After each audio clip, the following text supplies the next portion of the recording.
बिस्मिल्लाहिर्रहमानिर्रहीम। हजरत अबू मूसा अशअरी रज़ी अल्लाह ताला अन्हु से रिवायत है, हुजूर सल्लल्लाहु अलैहि वसल्लम ने फरमाया कि शबान का महीना बहुत बड़ी अजमत और फजीलत वाला महीना है।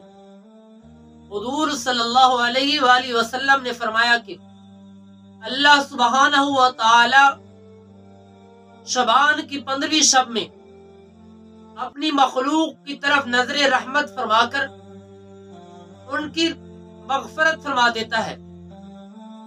हुजूर सल्लल्लाहु अलैहि वसल्लम ने फरमाया कि सिवाय 2 लोगों के जिनकी अल्लाह ताला मगफरत नहीं फरमाता, वो 2 लोग कौन हैं?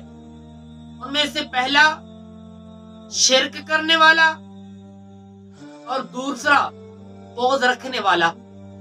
दुआ है अल्लाह ताला हमें इस नेक महीने में इबादत करने की तौफीक अता फरमाए।